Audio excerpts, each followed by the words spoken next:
felicito a todos aquellos que puntualmente han estado leyendo la escritura, ya sea en el plan de un año o en el plan de 2 años. Para quienes estamos leyendo en el plan de un año, qué bendición, porque este día terminamos los primeros 5 libros de la Biblia, conocido como el Pentateuco, de Génesis a Deuteronomio. Y hoy yo quisiera, porque el Señor en la madrugada habló a mi corazón al leer los últimos 2 capítulos de Deuteronomio, el Señor habló a mi corazón. Y podemos mirar esa historia, hermanos, desde que empezamos a ver el libro de Éxodo en adelante. 40 años de historia, 40 años atrás, cuando el pueblo de Israel atravesó el Mar Rojo con mano poderosa. Desde el Mar Rojo hasta el Jordán es una distancia donde se podría haber llegado en 40 días. Pero por causa de la actitud del pueblo de Israel, esos 40 días se convirtieron en 40 años. Y es que desde ahí podemos mirar la responsabilidad del pueblo, cómo puede postergar los planes de Dios.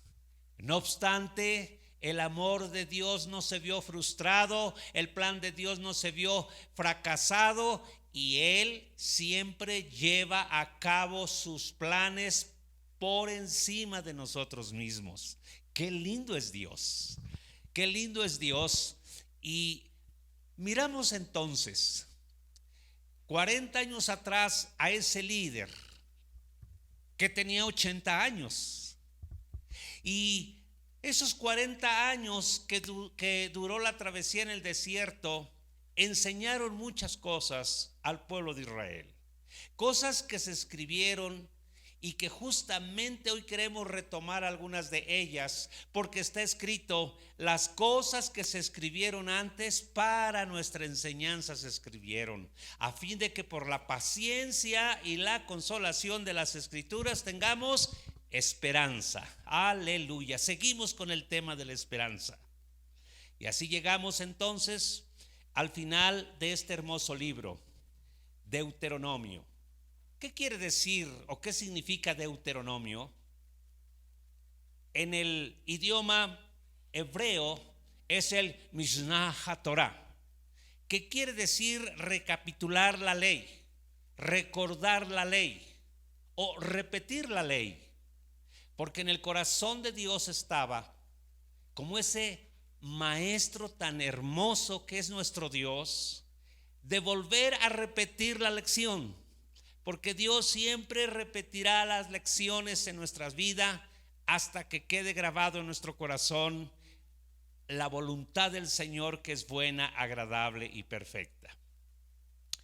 Encontramos ahora entonces que esta repetición y recordatorio de la ley menciona algunas cosas de los libros anteriores, menciona cosas de Éxodo, menciona cosas de Levítico y de Números. Y hay cosas interesantes que miramos y recordamos, que cuando el pueblo de Israel acaba de pasar el Mar Rojo, y cuando Faraón venía persiguiéndolos y ellos se encuentran entre el ejército de Faraón y el Mar Rojo, el Señor le recuerda a Moisés lo que tenía en su mano, toca con la vara y dice la escritura que el mar se abrió. Y después de que el mar se abre, podemos mirar aquí, hermanos amados, que lo primero que hace el pueblo de Israel, lo primero que hace Moisés, es algo bien interesante. Al inicio de su peregrinar cantó un canto, aleluya.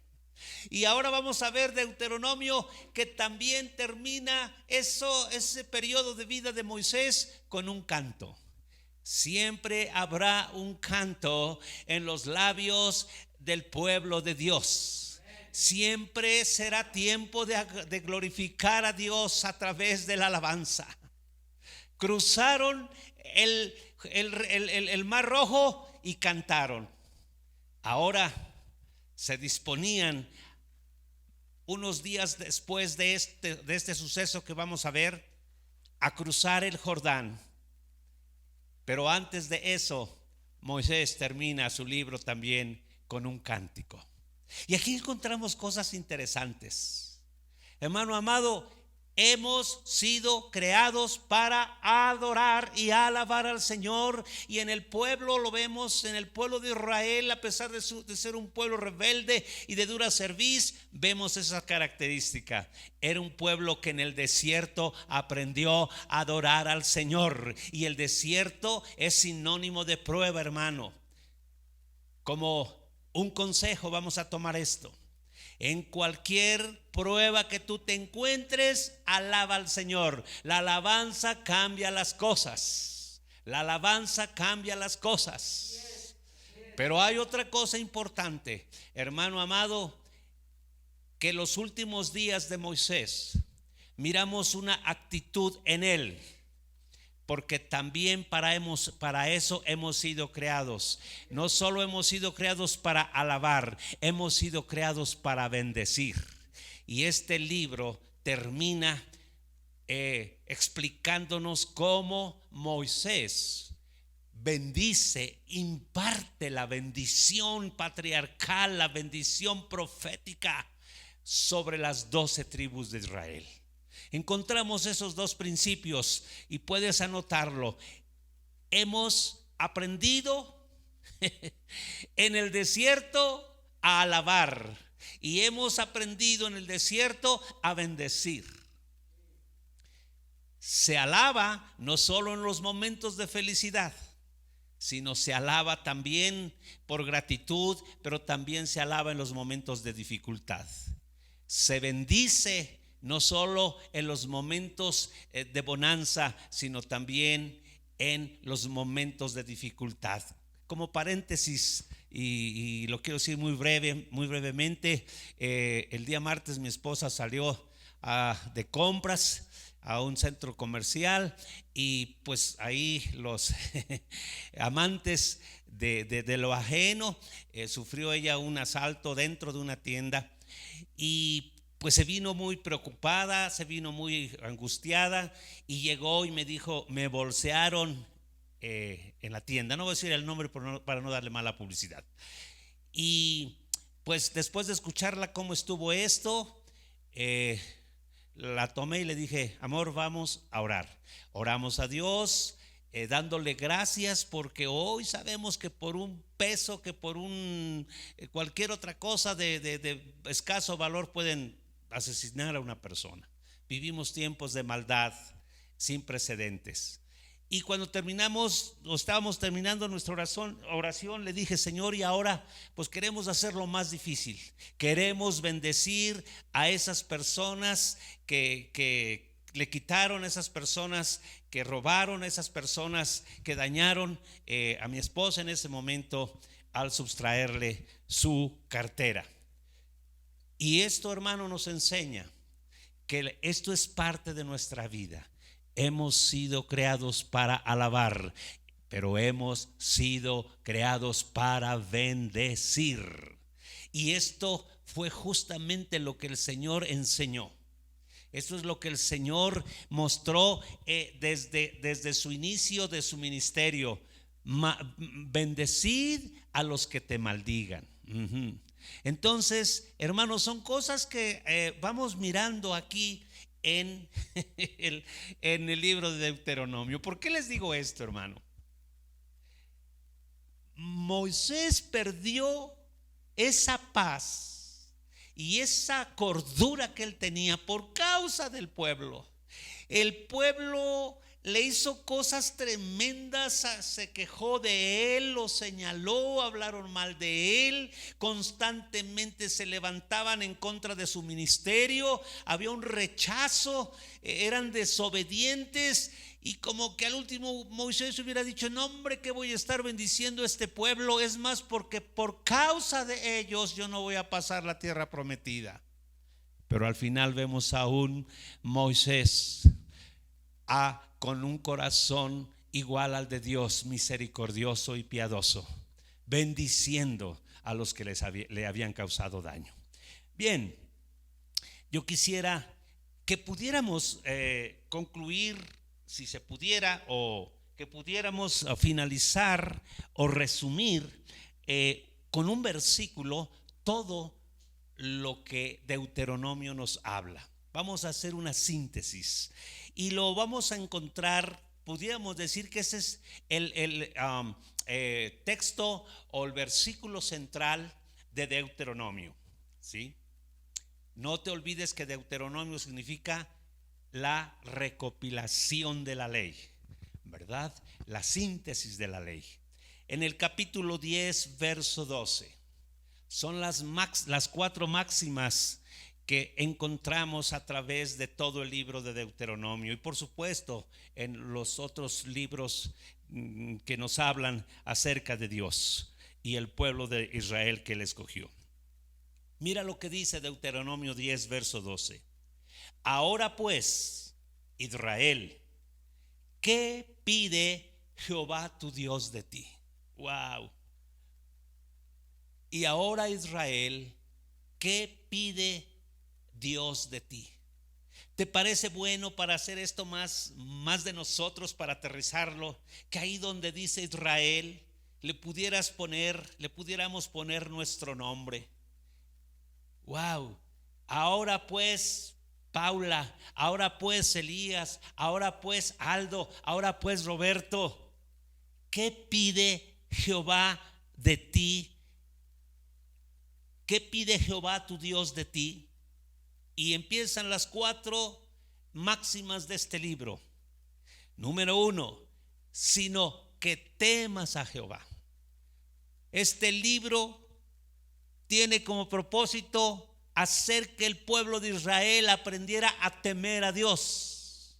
Y aquí está resumido el mandamiento más importante que encontramos y que después el Señor Jesús en su enseñanza lo va a repetir. Número 1, que temas a Jehová tu Dios. Número 2, que andes en sus caminos. Número 3, y que lo ames. Y número 4, y sirvas a Jehová tu Dios con todo tu corazón y con toda tu alma. Estas son las 4 máximas que encontramos y que resumen todo lo que está escrito en el libro precioso de Deuteronomio que hoy estamos terminando de leer. 4 cosas. Número 1, ponle ahí, temer a Jehová. Número 2, andar en sus caminos. Número 3, amarle. Y número 4, servirle. De esto se trata el libro de Deuteronomio. Esto es lo que quiso Dios enseñar a Israel durante esos 40 años en el desierto. El Señor quiso revelar su voluntad. Sabes, muchas veces nos hacemos la siguiente pregunta: quiero conocer la voluntad de Dios para mi vida. Hay personas que vienen y dicen: pastor, me gustaría saber cuál es la voluntad de Dios para mi vida. Pues aquí está resumida cuál es la voluntad de Dios desde aquellos entonces para nuestra vida. 4 cosas. Se resume la voluntad de Dios, que el Nuevo Testamento dice que además de ser buena, es agradable y es perfecta. 4 cosas: temer a Jehová, andar en sus caminos, amarlo y servirlo. Qué interesante. De cada una de estas cosas podríamos elaborar una enseñanza, pero ahí te las dejo, ahí están escritas, hermano. Y tú ven con un corazón humilde y dispuesto a ser enseñado y decirle: Señor, de estas 4 cosas ¿En dónde me encuentro? ¿En qué nivel voy? ¿Qué más me falta por aprender? Porque son cosas que no se llega a un punto y ya pasamos la flechita. Déjame decirte algo, hermano. Todo nuestro peregrinar en esta tierra, estas son las directrices para nuestra vida. Porque día a día podemos seguir amando más y más al Señor, aprendiendo a temerle más y más, aprendiendo, por supuesto, a servirle más y más a la manera que Él desea y espera. Y así pasamos precisamente al último capítulo de Deuteronomio, capítulo 34, por favor. Para los que no lo han leído, pues vamos a leerlo y así cumplimos la tarea juntos. Dice así: subió Moisés de los campos de Moab al monte Nebo, a la cumbre del Pisga que está enfrente de Jericó, y le mostró Jehová toda la tierra de Galaad. Ponle ahí, le mostró Jehová. Le mostró Jehová. Porque esta enseñanza se llama: ¿qué tiene Jehová para mostrarte? ¿Qué te puede mostrar Jehová? ¿Qué Dios quiere enseñarte? ¿Qué Dios quiere que tú veas? Y con esto en mente dice que Dios le mostró a Moisés toda la tierra de Galaad hasta Dan, todo Neftalí y la tierra de Efraín y de Manasés, toda la tierra de Judá hasta el mar occidental, el Negev y la llanura, la vega de Jericó, ciudad de las palmeras hasta Zoar. Y le dijo Jehová: esta es la tierra que juré a Abraham, a Isaac y a Jacob, diciendo: a tu descendencia la daré. Te he permitido verla con tus ojos, mas no pasarás allá. Y murió ahí Moisés, siervo de Jehová, en la tierra de Moab, conforme al dicho de Jehová. Y lo enterró en el valle, en la tierra de Moab, enfrente de Bet-peor, y ninguno conoce el lugar de su sepultura hasta hoy. Era Moisés de edad de 120 años cuando murió. Sus ojos nunca se oscurecieron ni perdió su vigor. Y lloraron los hijos de Israel a Moisés en los campos de Moab 30 días, y así se cumplieron los días del lloro y del luto de Moisés. Y Josué, hijo de Nun, fue lleno del espíritu de sabiduría, porque Moisés había puesto sus manos sobre él. Y los hijos de Israel le obedecieron e hicieron como Jehová mandó a Moisés. Y nunca más se levantó profeta en Israel como Moisés, a quien haya conocido Jehová cara a cara. Nadie como él en todas las señales y prodigios que Jehová le envió a hacer en tierra de Egipto a Faraón y a todos sus siervos, a toda su tierra. Y en el gran poder y en los hechos grandiosos y terribles que Moisés hizo a la vista de todo Israel. 40 años en el desierto. Encontramos en el relato de los libros anteriores cuando Moisés subió en varias ocasiones a encontrarse con Dios. Varias veces subió Moisés a estar con Dios, porque subir al monte equivale a tener un encuentro con el Señor. Era un joven porque solo tenía 80 años, pero ahora habían pasado 40 más. Y ya este hombre de 120 años es la última vez que sube al monte. Y sabes, cuando leemos esto pareciera ser que Deuteronomio termina con una narración de frustración, con una narración de castigo, con una narración que hasta uno puede decir: ¡uy, qué tremendo! Dios le dio a Moisés la oportunidad de guiar al pueblo con el propósito de llevarlo a la tierra prometida, de introducirlo, y le dice Dios: ¿sabes qué? Nada más la vas a mirar. Déjame decirte que yo por mucho tiempo pensé que este era un pasaje duro, que era un pasaje que a veces no alcanzamos a comprender, pero poco a poco el Señor nos ha ido revelando que es todo lo contrario. ¿Qué es lo que Dios te puede mostrar?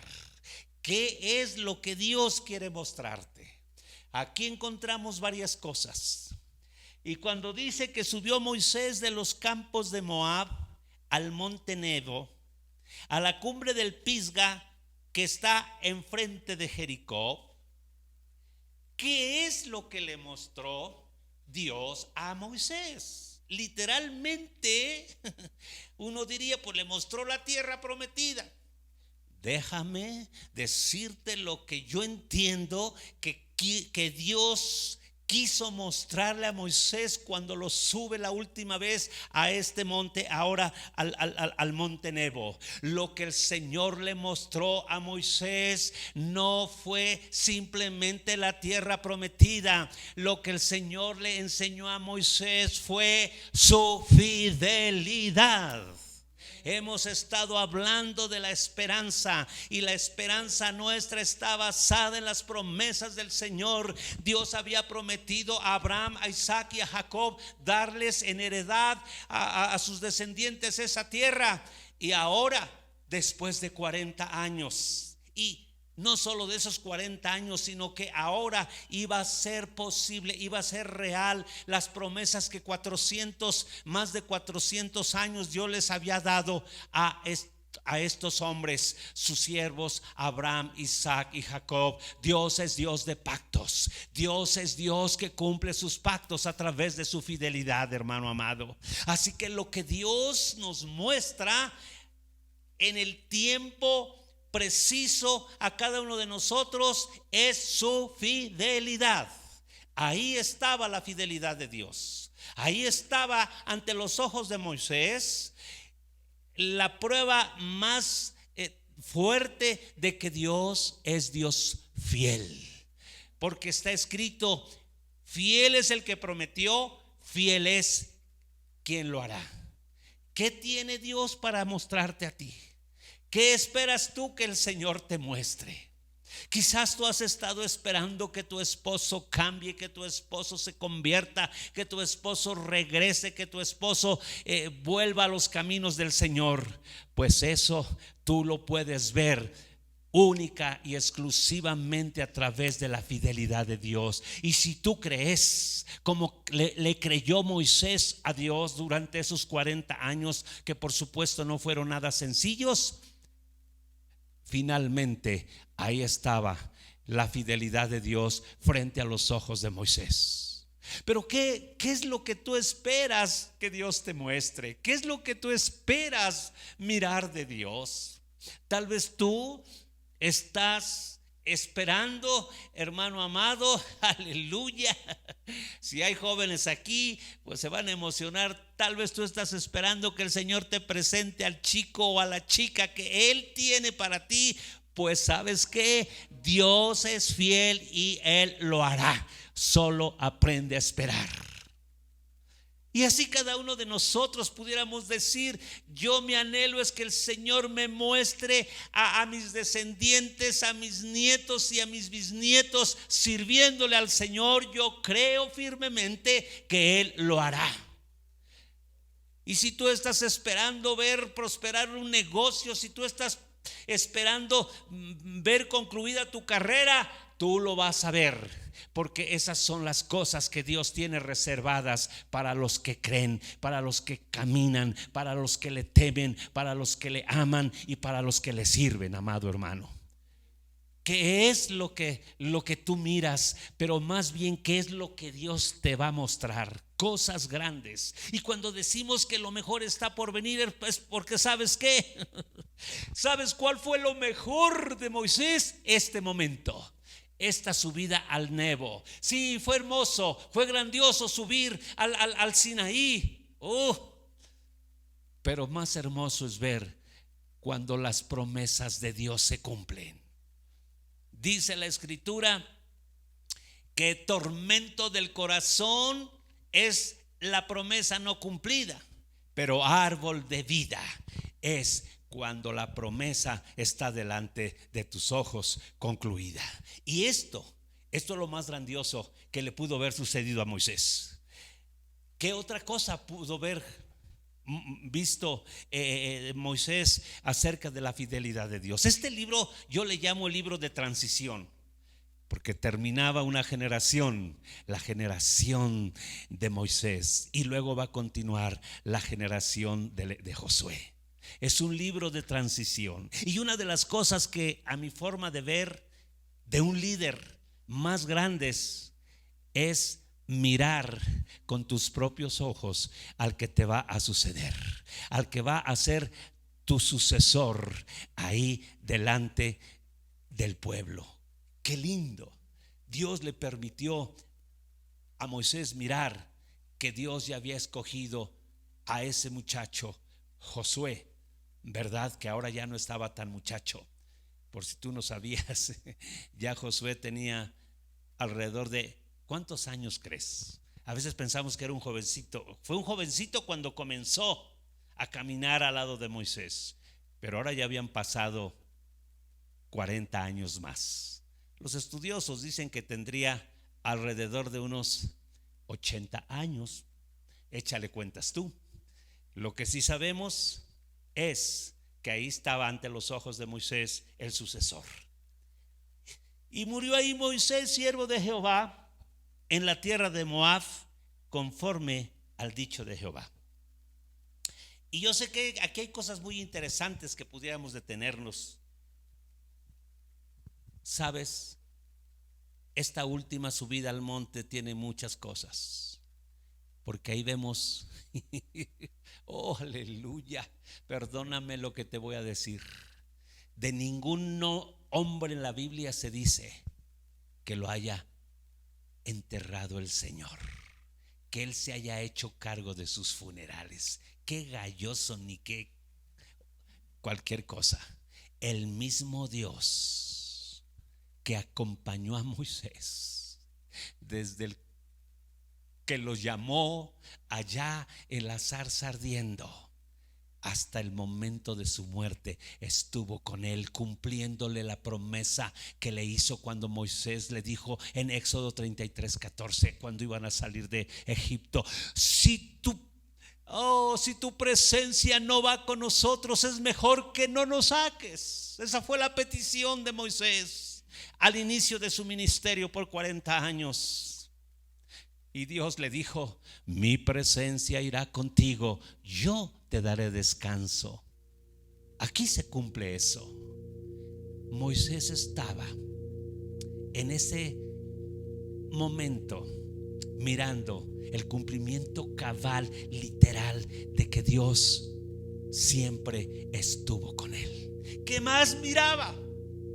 Lo que miró Moisés fue la fidelidad de Dios. Nunca se apartó la presencia de Dios, manifestada de diferentes maneras, en el día y en la noche, en la columna y en la nube, pero de una manera especial, caminando a la par con Dios.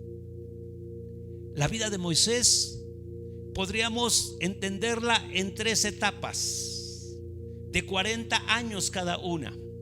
Los primeros 40 años Moisés vivió su propia vida, vivía en sus propios pensamientos, en sus propios proyectos, cuando era hijo de la hija de Faraón, enseñado en el idioma y creado en el palacio. Y así muchos, ¿verdad?, que viven su propia vida alejados de Dios, pero Dios siempre tiene algo para mostrarnos: su salvación y su perdón por medio de Jesucristo. Después lo lleva al desierto. Y los otros 40 años Moisés vivió al servicio de otros, porque dice la Escritura que por 40 años él pastoreó los rebaños que ni siquiera eran de él, de su suegro, ¿verdad? Así está dividido la vida de Moisés. 40 años viviendo su propia vida. Los siguientes 40 años viviendo para otros, pero no para Dios. Pero los últimos 40 años Moisés los vivió caminando con Dios. Yo no sé tú que me estás mirando, en qué etapa de tu vida estás viviendo. Tal vez estás viviendo tu propia vida, haciendo a un lado a Dios. O quizás estás viviendo para otros, para tu trabajo, para tus estudios, para tus hijos, para tus negocios. Pero quiera el Señor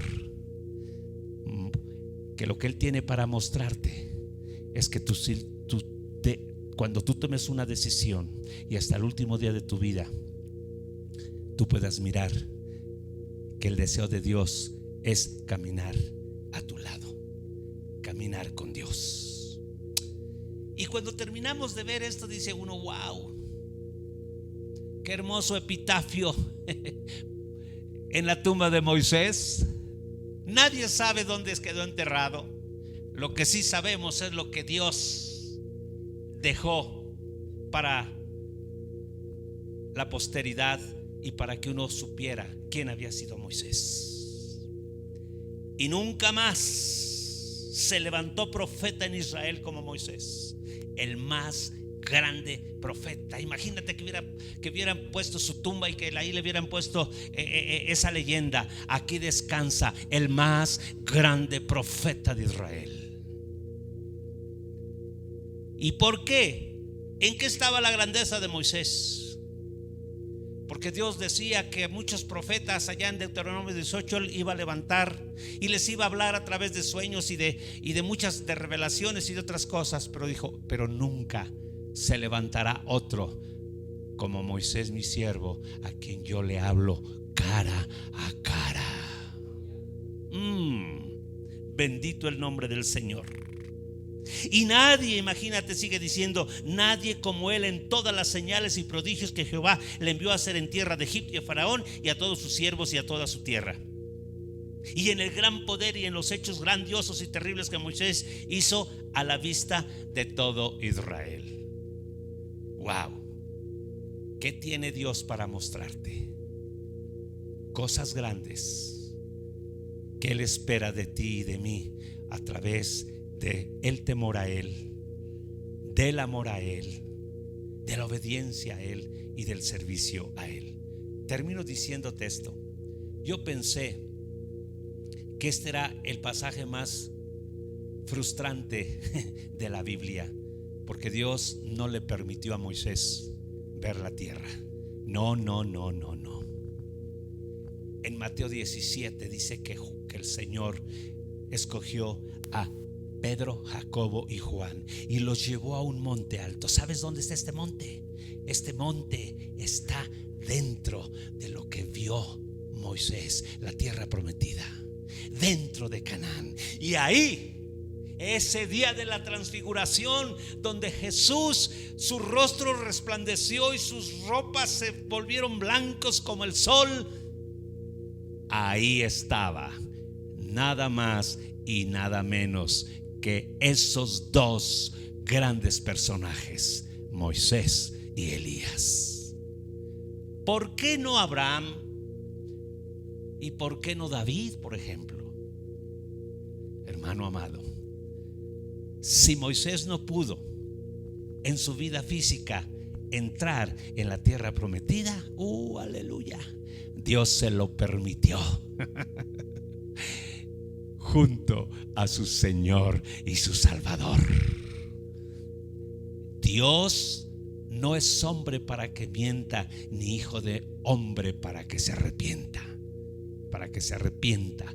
Lo que Él tiene, y son cosas grandes y maravillosas que quiere mostrarte a ti también.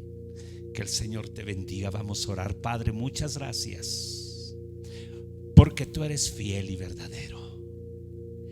Gracias, Señor, porque lo que miramos en la vida de Moisés, tu siervo, es lo que tú tienes para aquellos, Señor, que estamos aprendiendo a temerte, a amarte, a obedecerte, Señor, y a servirte como tú lo has establecido. Padre, y lo que tú tienes para mostrarnos es mucho más que una tierra física. Es la fidelidad tuya hasta no solamente el último día que estemos aquí. La fidelidad tuya será mostrada aun cuando estemos y como Moisés podamos mirarte cara a cara, conociéndote tal y como tú eres, y todo por tu fidelidad en tus promesas. En el nombre bendito de Jesús. Amén